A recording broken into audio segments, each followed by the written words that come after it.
we're going to have a look now at converting fractions into decimals. Now the way to do this, you need to get the denominator as either a 10 or a 100, because this will make things a little bit easier.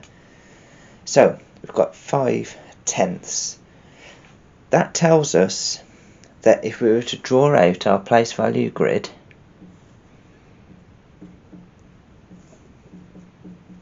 like so, we've got 5 in the tenths column.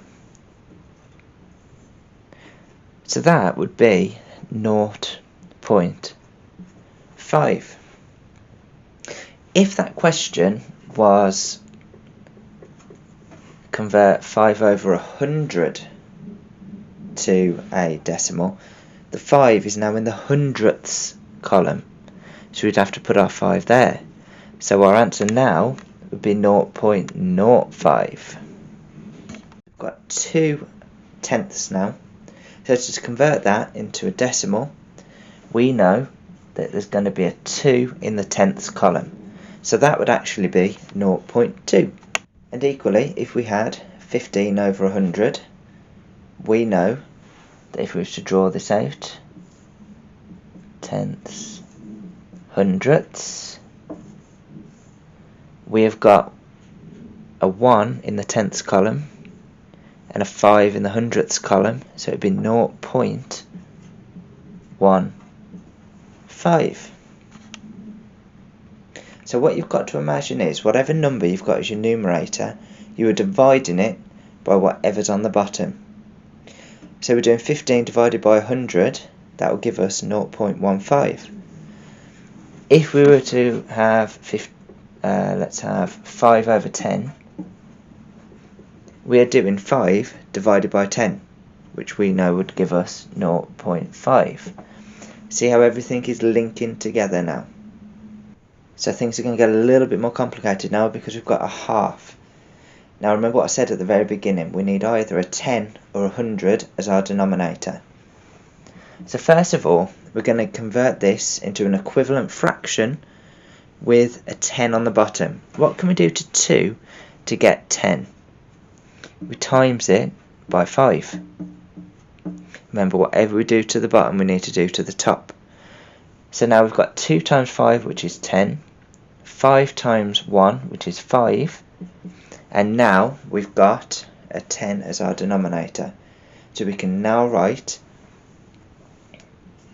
0.5, because we're doing 5 divided by 10, because you've got 5/10. So you know the 5 is going to be there. 9/20. Okay, so we can't really get a 10 on the bottom for our denominator. So we're going to times it to get 100 on the bottom. So what do we times 20 by to get to 100? Again, we're timesing it by 5. And whatever we do to the bottom, we need to do to the top. So we've got 20 times 5 is 100. 9 times 5, which is 45. And now we can write that as a decimal, because we've got 45/100. So 45 divided by 100 will give us 0.45 as our decimal. It's a bit of a tricky one. We've got 4/200. Now remember, we want either 10 or 100 as our denominator. So what can we do to 200 to get 100 on the bottom? We're not timesing anymore, we're dividing by 2. And whatever we do to the bottom, we do to the top. So 200 divided by 2 will give us 100. 4 divided by 2 will give us 2.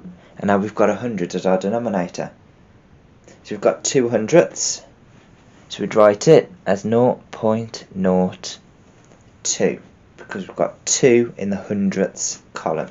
I want you to have a go at converting these into decimals. We've got 4/10, 12/100, and 2/5, 2/5. Remember, we want to get a 10 or 100 on the bottom to help us convert it into a decimal. Let's look at the top one then. We've got 4/10, so that means there's 4 in the tenths column. 4 divided by 10 is 0.4. The next one, we've got 12/100. So we've got a 1 in the tenths column and a 2 in the hundredths column.